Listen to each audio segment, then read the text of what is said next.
You Irishmen are such an excitable bunch. It's always fun to come to Dublin. I think it's probably too much fun to come to Dublin, actually. Yeah, so it's really remarkable to see you all here, and appreciate, as I always do, appreciate the fact that you've all taken the time and expended the effort to come and see this. I thought I would wander through the 24 rules, and I don't know how many I'll address, but we'll see how it goes. So maybe we'll start with a rule from the first book, 12 Rules.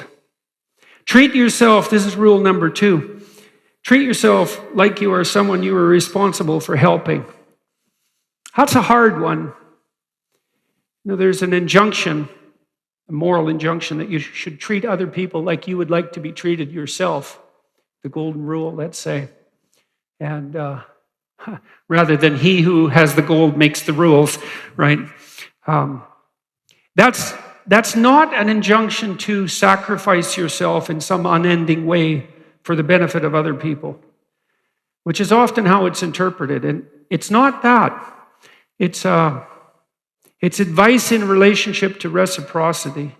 And this is something really worth knowing. I've been thinking about this for a long time, you know, because I got interested in the nature of malevolence and motivation for atrocity. I got interested in the nature of evil, and certainly as a consequence of studying atrocious behavior at the clinical level, and then also at the political and economic and sociological level, I definitely became convinced that it's a very naive person indeed who doubts the existence of evil.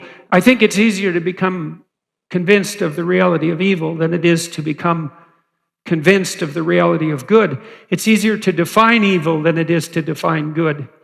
But if you can specify the nature of evil, you help yourself infer the existence of good, because you can say to yourself, you can conclude that whatever good is, difficult though it may be to put your finger on it, it's the opposite of evil. I did have this inkling, you know, way years ago when I taught at Harvard. I was teaching about very dark things, about individual motivation for the sort of acts that characterized, say, the worst atrocities of the Holocaust and the catastrophic situation with regards to Stalinist Russia. Those were the two places I focused on the most. And I had this voice in the back of my head always when I was lecturing, very serious lectures, that if I could really manage those lectures properly, I would do it with a sense of humor. And I thought, that just cannot be right. How in the world can you deal with a topic that dark in a manner that's playful? I thought but the voice wouldn't go away. And I knew there was something to it. And so I've been trying to think about how do you concisely conceptualize the opposite of evil? How can you tell when things are going in the opposite direction? What if there's a malevolent spirit that might inhabit you if you walk down the darkest possible road? What would be the opposite of that spirit if it was inhabiting you, so to speak, if you were walking down the most positive of roads? And I would say, I do believe this to be the case, that's play. So, you know, children play, and it says that there's a gospel statement that unless you become as little children, you'll never enter the kingdom of heaven. That's a very complicated statement. It means in part to regain the pristine perceptions of wonder that you had as a gift in some sense when you were a child. If you have children, young children, you get to partake in that if your eyes are the least bit open, because one of the things that's absolutely wonderful about young children and having them around, and the way in some sense they pay you for the painstaking care that you need to exercise when you're caring for them, is that they enable you to see the world through fresh eyes and to see things in their untrammeled by cynicism glory. And it's hard to open yourself up to that, you know, especially if you're an adult who's built layers of shells around yourself for any number of reasons. But children offer you that opportunity. And so one of the reasons that you should become as a little child is so that you can see miracles when they unfold in front of you, instead of being blinded by your own defensive cynicism. And children can definitely help with that. But also, children play. And we sort of stop playing as we grow older, and we think we mature out of it, but that's not right. What happens is that we can no longer do it. And a lot of that, I think, is associated with the shock of puberty, because you have to integrate sexuality into play, and that's really hard. It's really challenging for people, partly because you're more likely to be rejected on the sexual front, for example, and that's very hard on people. And then also, it's a more dangerous game, that's for sure. And so it's a big challenge, and a lot of people stop playing when they're teenagers. One of the reasons I think that we've had somewhat of an explosion of unhappiness and mental illness, particularly among women, by the way, over the last 30 years, is because a lot of what we've done inadvertently has interfered with children's ability to play. And so, for example, it's very hard for boys to play in school because almost everything they're required to do is antithetical to the rough and tumble ethos of masculine play. That's really hard on young boys. And with young girls, I was talking, I believe it was to Jonathan Haidt recently, a famous psychologist in the United States, and he said that girls have almost stopped doing patty cake and skipping and that sort of thing.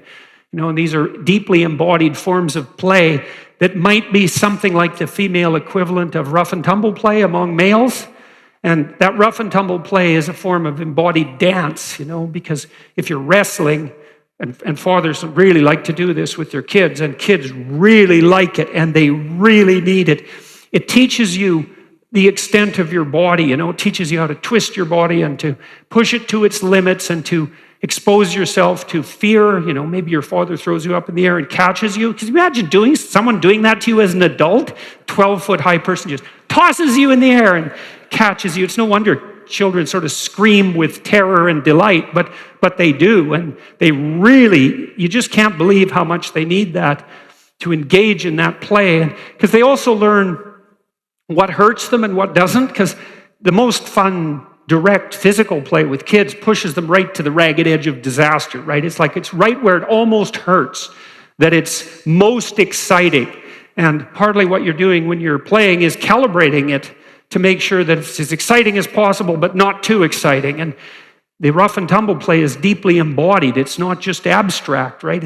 It involves pain and anxiety and excitement and frustration and turn-taking and attention. It's very sophisticated, and that's just on the rough and tumble front. And then later, as kids develop, they start to engage in pretend play. And there's no difference between pretend play and thinking. They are the same thing, and children envision who they might be. They construct a fictional character, a father or mother playing house, let's say. That's a very common form of pretend play. And then they act it out. And in doing so, they inhabit the roles that they're going to take on as their adults. And if they don't do that, they don't know how to do it.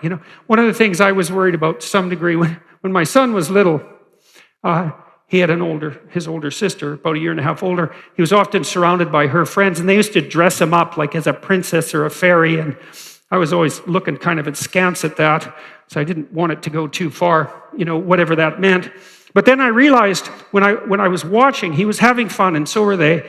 And I was watching it very carefully to see what was going on. And I thought, I got to leave this completely alone, because what he's doing is acting out what it's like to be a girl. And how in the world are you going to understand that if you can't act it out? And then if you forbid it, say you can't do that, well, what's the message? It's like, you can't understand females. Well, of course you can't, but you shouldn't stop your...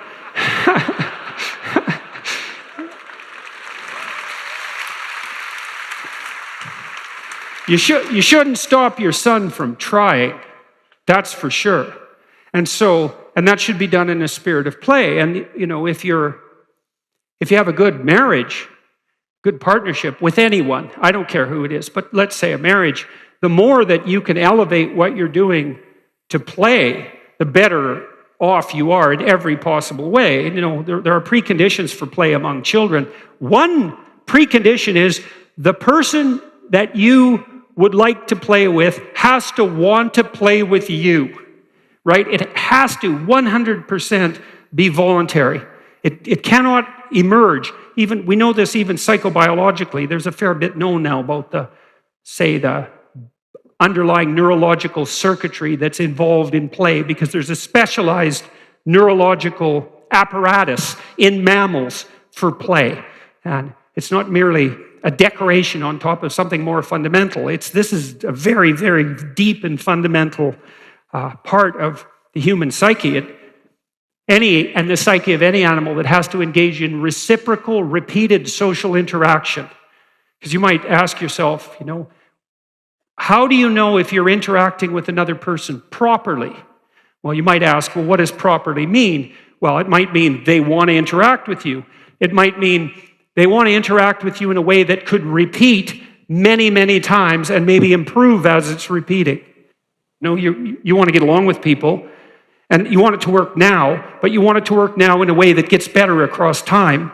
And then you might think, if that's the right way to act, whatever that means, and it's a stable right way to act, because it emerges out of iterated social interactions, that you might have an instinct to mark when that's happening, and that's what happens when you play. And people find that absolutely delightful. If you're sitting around with your friends in a bar, generally you're joking around.